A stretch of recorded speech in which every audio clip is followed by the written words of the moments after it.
live, and you are looking live at Sold Out Giants Stadium, where today the 16-0 New York Giants are taking on the 0-16 Houston Texans. Why those Houston Texans 0-16? Because they suck. Welcome to the Gridiron. Anybody at all going to spend a little bit of time with me here this evening? I greatly appreciate it. Thank you so much. Or anybody spends any time at all watching a replay of this, once again, from the bottom of my heart. Thank you so much. I greatly appreciate it. I'm going to try to go about 30 minutes here tonight, as I always do, shoot my mouth off. Anybody want to say anything? Put it in the chat box. I usually check on the chat box, every 5-10 minutes or so. So if anybody got anything to say, just throw it in there. And I always try to respond to every comment that pops up in there. So fire away, go right ahead. All right. Before we get started, if you want to help support my channel, it would mean so much to me. I greatly appreciate it. In the description box below, there's a link, a top link, right in the top of the description box. You can click on it.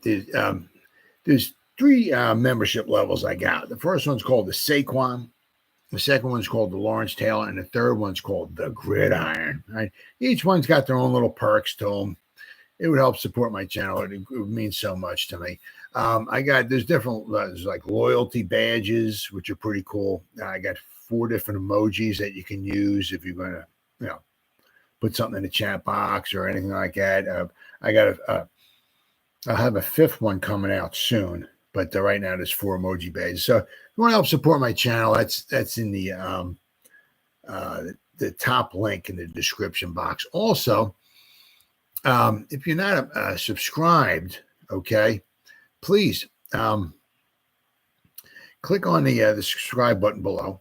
Hit the bell icon. That way, next time I go live or I put out a video or whatever, you'll be notified. Okay. If you want to also help out this video as well, hit the like button for this video. I would greatly appreciate it so much. And then finally, in the also in the description box below, if you scroll down a little bit, there's I got some I got a group, okay, and a page that I run. Actually, a couple pages, but there's membership, not membership. They're called the Gridiron. All right, it's the group. Okay, I got over 1,800 members in there right now. Okay, you want to just please go on in there, click on it, right, and become a member of the group. There's new stuff going in there every day. There's also some members, they share stuff in there too. So every day there's usually like 3, 4, 5 different things going in there every day. Fresh stuff every day. All right. And then finally, also, there's a link, okay, that I have. It's a page I have. Actually, I got a couple pages, but one of them is called the Gridiron. I got 262 people who like it, 314 people following it, right? So please click on that link, like the page. It's called the New York Giants, the Gridiron, right? And follow it as well too, right? Same thing. Every day there's anywhere 3, 4, 5, maybe even more. Sometimes I have up to 10 different things that going in there every day. So every day there's fresh stuff going in there, right? And as I said, with the group, there's members that post stuff in there too every day. So there's all kinds of stuff going in there every day. So please feel free, join away, join, like, follow, and all that stuff, right? Now I got all that stuff out of the way. Boy, I just seen this a couple hours ago. Boy, it's just kind of a little shocking here, right? Former Giant linebacker Blake Martinez retires from the NFL. Wow, he announces his retirement halfway through the season. Well, I mean, it's kind of like, well, they got a little picture in here. Looks like it's got 4 different pictures of him. One he's at Stanford. There's a linebacker, then a picture of him, number 50 with the Packers, and 54 with the Giants, and number 54 once again with the Raiders. It hasn't been a banner year for him. Actually, the last couple of years haven't been a banner year. I mean, he got injured last year against the Giants. Then this year, the Giants cut him. And of course, the Giants are doing good, and the Giants could use him, right? And then he goes to the Raiders, right? He's not having really a banner year there, and he winds up retiring. So I'm not sure if his knee, all right, is not coming back as well as it should be, or whatever it was. He's not having really his numbers. I'll go over some of his numbers by PFF. They're not super spectacular as they have been in the past. Okay, so I'm not sure. Maybe he just needs to take some time off. He's only 28 years old, I think it said. So he can always unretire. Maybe he just wants to get the heck out of Dodge for a little while. Maybe work on his health. Maybe he can come back. But the Raiders, they're like a sinking ship this year. They're not they're not doing too well. So. But let's see, we got Martinez originally drafted at Stanford by the Packers in the 4th round of the 2016 NFL Draft. He immediately made an impact by the Packers, starting 9 games as a rookie, never having fewer than 140 tackles when playing a full season. He's just a tackling machine. As we saw his first year with the Giants. But I tell you, he had a good season with the Giants. It was a shame he got hurt last year. I really don't know. I mean, they were saying that, he wasn't going to get used a lot in Wink Martindale's scheme. So they figured, I guess, maybe they just want to let him go. And they did. But I'll tell you, I mean, sometimes that inside linebacker plays a little. Hasn't been super spectacular this year, shall we say. The Giants signed Martinez away from the Packers to a 3-year, $30 million contract, which is, $10 million a year. That's a good contract, especially what he did the first year with the Giants. As a part of their defensive overhaul after hiring Patrick Graham, Martinez immediately became the Giants' defensive captain and was a vital piece of an improved defense. He led the Giants in tackles in 2020 with 151. He had 3 sacks, 9 tackles for loss, and 5 passes defensed. Unfortunately, he wasn't able to build on that success and missed most of the 2021 season after suffering a torn ACL in Week 3. Like the first quarter, not even the first drive of Week 3 against the Falcons, Cordarrelle Patterson caught a pass out of the backfield from Matty Ice, right? Cordarrelle, out in the flat, put a move on. Cordarrelle went one way. Blake Martinez and his knee and his body went the other way and laid face down on the turf. Boom, season over. Unbelievable. The Giants surprisingly released Martinez back on September 1st in what turned out to be a mutual parting of ways. The decision to move on was reportedly amicable on both sides as the Giants defense had changed and Martindale's role had shrank.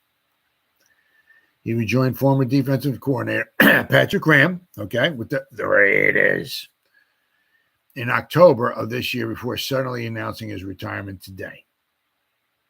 While Martinez wasn't a Giant for long, he was always a class act and a leader both in the locker room and on the field. We wish him well in whatever comes next for him. So, yeah, he can probably do whatever he wants. He wants to be a coach. As I said, if he just wants to take a little time away, maybe try to come back, maybe try to rehab, maybe. And who knows? As I said, maybe,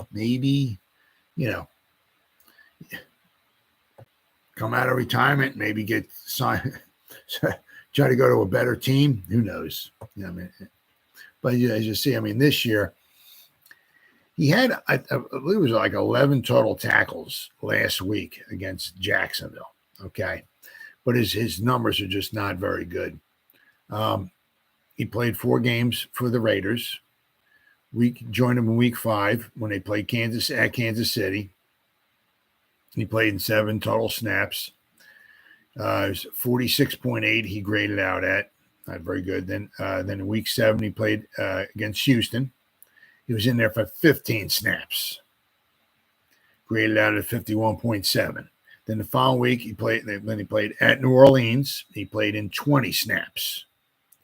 All right, so he came back in his first 3 weeks. He played in a grand total of 42 snaps. All right. New Orleans, he graded out a 64.3, which just happened to be his best grade of the year.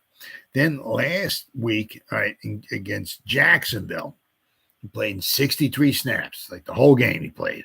Okay, graded out at 32.1. His coverage diminished. He was graded out at 34.6 in coverage. His run defense was a 46.7. So, I mean, he had a rough game. But he did get in 11 tackles. So, it's hard to know exactly. I mean, so far this year, he graded at 38.4 so far this year. All right, and since he's retiring, that'll be his grade for this year. So by far, this is his worst grade ever. 57.8 was his grade in 2021 in a short time that he played. So he's like 20 points under his worst grade ever, okay, this year. So I'm not sure if it's the lingering injury. He's not fully come back. I mean, a lot of guys say it takes you 2 years to come back from that injury. You're not quite yourself after the first year, but that second year you come back, you're getting a little bit better. So maybe that might wind up happening. Maybe he might unretire. Who knows? I mean, the guy's he's 28. He will be just before the end of the season, though, on January 9th, he'll turn 29. So, if he wants to come back next year, he's not even 30 years old yet, right? If he wants to come back next season. So, I mean, obviously that's up to him, but I mean, the Giants won't be needing him, right? Not with Martindale's defense, apparently. So, but I just thought that was, I'm like, I couldn't, man, I was shocked when I seen that. Shocked. But is what it is. And if he never winds up playing it, as it said that, what do we got? Anthony Barr. Is Blake Martinez coming back? I don't know. I mean, well, he's not coming back this year. He turned in his papers. So I said, maybe, a lot of times what you hear is like, to recover from that injury, it takes you that second year. The first year, you're not quite yourself, right? And then the second year you come back, you're a lot better.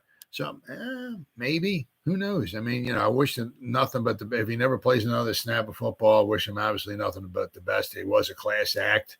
He really helped the defense out a lot and all and everything. But maybe he wants to take another year off.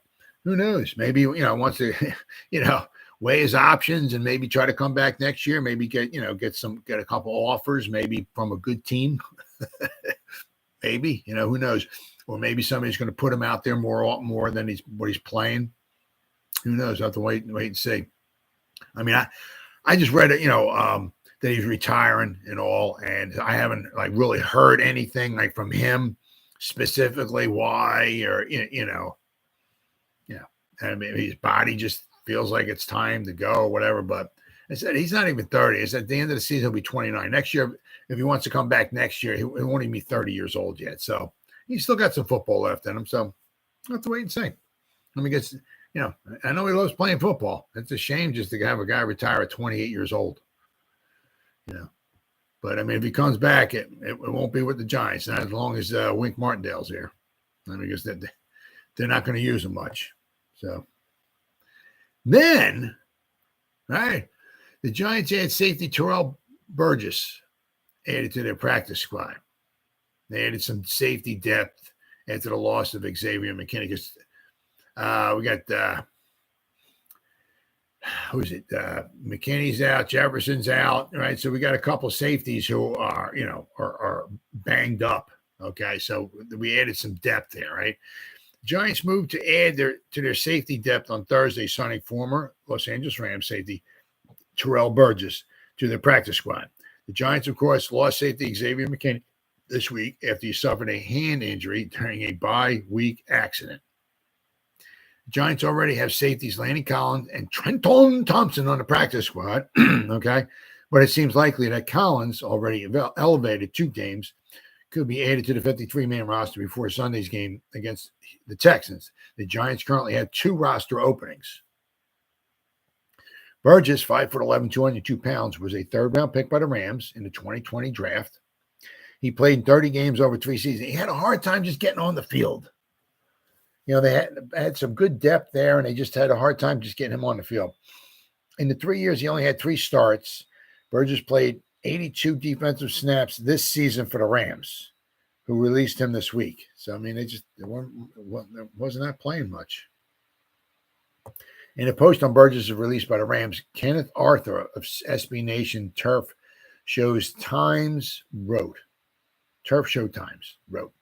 Burgess had high expectations coming into the league out of Utah as a versatile defender who could serve a multitude of roles on the Rams defense, which is what we like, what Wink Martindale wants to say, right? Versatility, especially in the defensive backfield.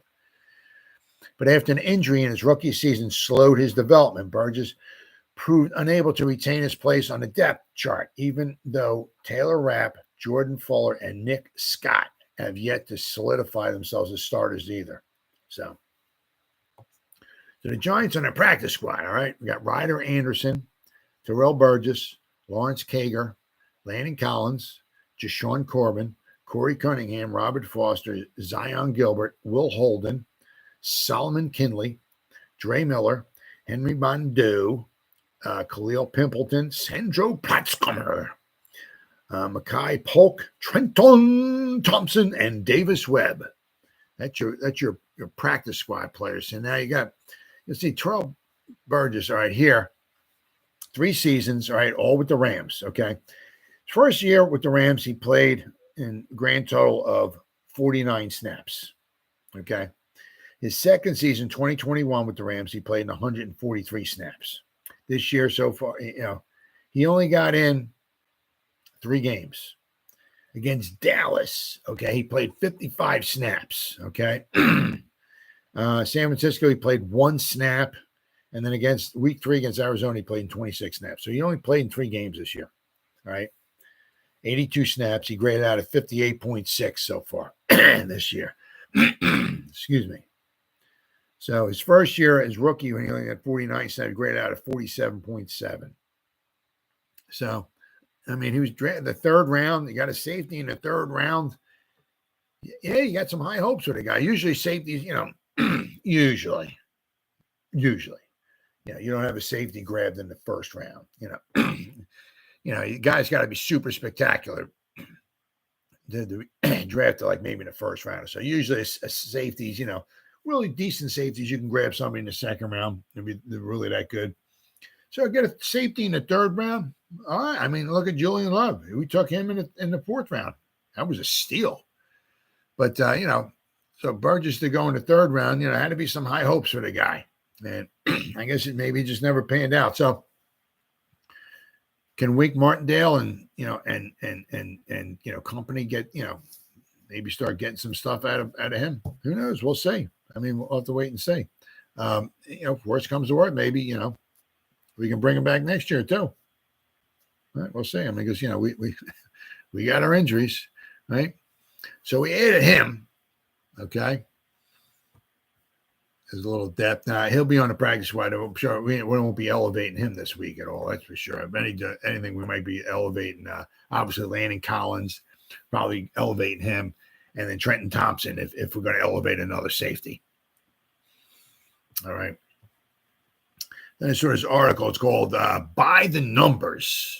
All right. It goes by the when the Texans have the ball and when the Giants have the ball. It says numbers to know. Now, a lot of it, like they're kind of like opposites, right? Like the Texans have been predominantly like a first half team.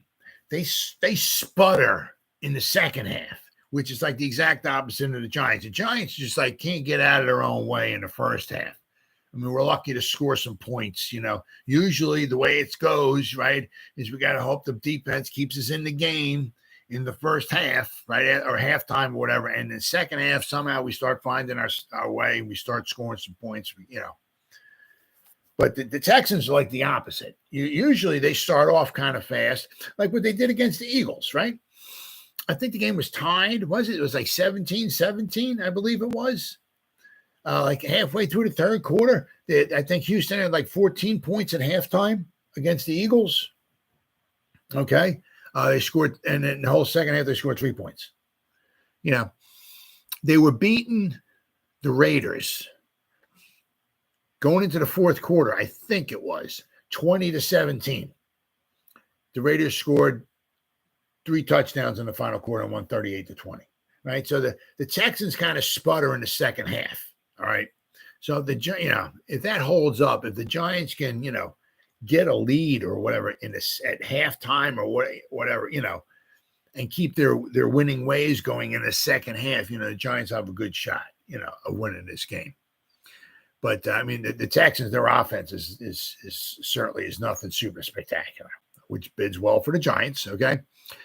The Texans average 290.5 total yards per game, which is 29th in the NFL.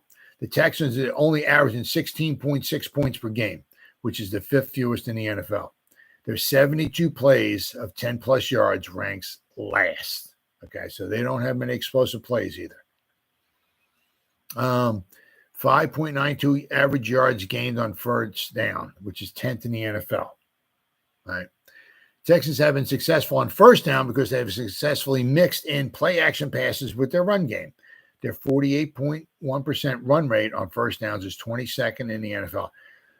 They run play action 52.6% of their 114 pass plays, which ranks 5th, according to Pro Football Focus. Quarterback Davis Mills is completing 65% of his first down passes with a 98 quarterback rating. So they do well on first down. Okay. So the Giants, it would behoove them to, really buckle down on first down and slow the Texans down and get them in the hole, get them in 2nd and long, 2nd and 8, 2nd and 9, whatever they got to do to get them, long sit down situations, because then that'll really play into the Giants' hand because the Giants are good at getting teams off the field on third down. Plus, also the Texans don't have explosive plays. Right. So if the Texans wind up being in 3rd and 12 or something like that, the Texans don't get, have many explosive plays. So that would be huge for the Giants. The Texans convert 31% of their third down conversions, which is 30th in the NFL. Okay. Which also, if you couple that up with the fact that the Giants their defense is very good on third down, getting the teams off the field, that's a good combination for the Giants. Their red zone scoring rate is 52.5%, which is not very good. It's 22nd in the NFL. Red zone drives. They've only had 19 red zone drives, which is tied for the fewest in the NFL. Okay, so there's a lot of things that bid well for the Giants here. You still have to play the games, though. Okay, can't take any of this in the, all right. You gotta be serious. Okay. This trio of numbers demonstrates how the Texans have struggled situationally on offense. The Texans, a metric summarizing overall offensive efficiency, ranking 29th. Okay, so although the Giants' offense is not ranking much better. All right. Players to watch. Pierce, their 4th round pick, has been a revelation for the Texans this season. He sits 6th in the NFL with 678 rushing yards. Yeah, he's doing very, very well. Rookie, very, very, very, very well. And is tied for 3rd in the league with Derrick Henry with 40 first down runs while averaging 4.58 yards per carry. Okay. He's capable of running away from defenders and running through them. According to Pro Football Focus, he is the 4th best forced missed tackle rate in the NFL at 0.34. So basically a 3rd. Okay. He is also 3rd with 572 yards after contact. Okay. Behind Derrick Henry and Nick Chubb. His 5 runs of 20-plus yards is tied for 5th, and he has caught 20 passes for 98 yards. So, the way he's been doing it a lot, it's been kind of like a lot of Saquon-like, right? He's got 20 catches, but he doesn't even have 100 yards. He's averaging under 5 yards of reception. Okay. Davis Mills. Mills is in the 2nd NFL season. Has completed 62.8% of his passes for 207 yards per game with 10 touchdowns and 8 interceptions. Despite those interceptions, Mills only has 5 turnover-worthy plays this season, according to Pro Football Focus, which indicates some of those interceptions were not his fault. Of quarterbacks with at least 150 pass attempts, no one has fewer turnover-worthy plays than Davis Mills. So, they'll probably be looking. With the way their record is, okay.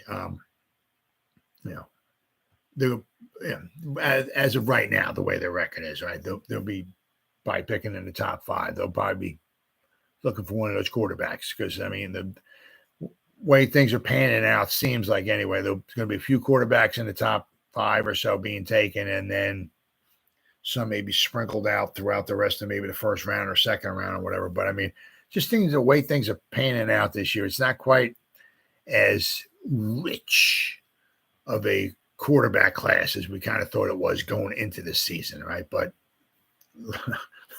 look for the Texans, right, to be in the top 5, and they'll be looking for one of those quarterbacks. Okay, you got Brandon Cooks. All right, Cooks leads the Texans in receptions with 32, right, and receiving yards with 354.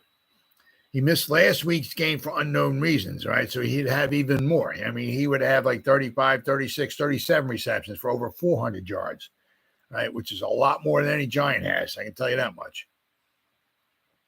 There were some reports he was unhappy that he was not traded at the deadline. He is still one of the fast receivers in the league, and he has a savvy route runner. Second-year wide receiver Nico Collins is a legitimate deep threat who has not played since October 23rd with a groin injury, but he'll be back. Okay.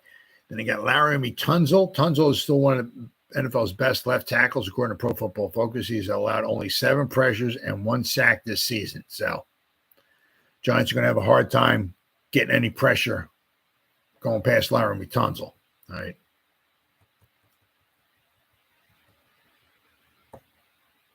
When the Giants had the ball, now here we go. Giants are averaging 180.6 rushing yards allowed per game, which is the most in the NFL. Okay, well, it says when the Giants had the ball. That's not right. The Giants had the ball. Numbers to know. Average rushing yards allowed per game, 180.6, which is not very good. Texans give up the 3rd most rushing yards per play, 5.45. They've allowed at least 136 yards in 7 of their 8 games this season, including 4 straight games, giving up 136 or more. Oh, okay. When the Giants have the ball. The Texans, okay, I'm reading this wrong. When the Giants have the ball, the Texans defense average giving up 180.6 rushing yards per game, which is the most in the NFL. So that bids well, all right, for, obviously for Saquon, right? The Texans' poor rushing defense also impacting their overall numbers. They're allowing 398.1 yards per game, which is better than only 2 NFL teams. Only 4 teams are allowing more than 6.02 yards per play on first down. Only 2 teams have allowed more than Houston's 41 plays of 20 yards or more. All right. So their defense is not very good either. All right. They're struggling on offense and they're struggling on defense. Let's see. You got this number here, 57.97. Opponent quarterback rating versus the blitz. The Texans have been one of the most effective teams in the NFL blitzing the opposing quarterback. But they do not blitz very frequently. According to Pro Football Focus, the Texans ranked 23rd in the NFL with 20.8% blitz rate. So basically 1 out of every 5 times. Okay. Then you got the Giants who blitz probably 2 out of every 5 times. So the Giants blitz probably twice as many times, twice as often as the Texans do. Texans' 30.4% pressure rate ranks 20th, and as they use stunts at about an average rate of 25%. 31 passing plays of 20-plus yards allowed, which is tied for 28th in the NFL. So they give up some big passing plays, all right? Texans have given up a lot of big plays this year, despite the fact that Lovie Smith has returned to his roots and played more cover 2, okay, than any other team in the NFL, all right? Say what it is. I mean, he's sticking to his guns, okay? I think he can try to maybe evolve a little bit. It's kind of tough to play the same defense all the time and continue to be successful. Some defenses are good for a period of time and then, they kind of fade away, because other offenses kind of figure out ways of getting around it, or beating it. But, on defense, players to watch for Jerry Hughes is in his 13th season. Hughes has been an effective pass rusher for a long time with 4 seasons of 7 sacks or more. He has 7 sacks in 7 games this season, so look for him, okay? Jerry Hughes, he has 7 sacks this season, right? And he's coming off a 2-sack performance against one of the best offensive lines in football, the Eagles, which is true. According to Pro Football Focus, Hughes has a 18.9% win rate and 30 total pressures. Hughes splits his time on the right and left edges of the Texans defense. So look for him to be over the right tackle for the Giants. Don't look for him to be much by Andrew Thomas at all. Okay, whoever, if it's going to be Tyree Phillips, I guess maybe taking Evan Neal's spot. Look for Jerry Hughes to be over there quite often. Okay. Jalen Petrie, a second-round pick. Petrie is tied for second on the team in tackles with 57, with 5 tackles for loss. He also has made an impact in coverage with 2 interceptions. Petrie splits his time playing in the box, covering in the slot, and playing deep safety. So the guy is freaking everywhere. And Derek Stingley Jr., the 3rd overall pick in the 2022 NFL Draft. I'll tell you, you start thinking, it's like, man, Stingley, or should they have gone with a little sauce on the side, Gardner? Because I'll tell you what, he's playing some good football. I think they might have taken the wrong defensive back. Let's see. Stingley had the first interception of his career in Week 5 against the Jaguars, which happened to be the only game that they wound up winning. Because I think the Texans have beat the Jaguars like 300 times in a row, but they can't beat anybody else. According to Pro Football Focus, he has not allowed a touchdown this season, but has allowed 32 catches for 413 yards. So he allows a lot of catches. Okay, so they're struggling. Okay, they're struggling on offense. They're struggling on defense. Okay, they got their issues. They got their problems. Right. So hopefully the Giants can come out with the W, right? Then got here the injury report here for the Giants. Okay, we seem to be trending in the right direction. Okay, we still got some guys out, but hopefully we're going to start getting some guys back. The problem is, okay, we're going to start getting some guys back, but now we're starting to play some games, okay? And we know the New York Football Giants and playing games, and when you combine the two, okay, that means one thing: injuries. All right, so we're starting to get some guys back, get a little healthy and all, but now we're going to start playing the final 9 games of the season, which means we're probably going to obviously get banged up again. So Evan Neal and Daniel Bellinger are the only Giants whose head coach, Brian Daboll, didn't expect to practice Wednesday. Okay. Receiver Kenny Golladay continues to trend in the right direction. Daboll said Golladay had a solid day of practice on Tuesday and that they would look to see if he could do a bit more. Golladay was a limited participant in Wednesday's practice. Cornerback Cordell Flott, with his calf, is also working his way back to the lineup after missing the last 5 games with his injury. So is outside linebacker Oshane Ximines with a quad injury, who is expected to do a little bit more on Wednesday to test out his injury. Both were listed as limited on Wednesday. Okay, then we got Richie James with his concussion has cleared the protocol, but it remains to be seen if he will retain his punt return duties. McKay, the special teams coach of the Giants, seemed to think that there's a possibility, because he wore like sleeves, okay, that caused him to possibly fumble the ball on those 2 punt returns. All right. He said what he would have liked him to seen him done was have the ball against skin, okay, which I guess causes more friction, I guess, or whatever, holds the ball so it's not as slippery.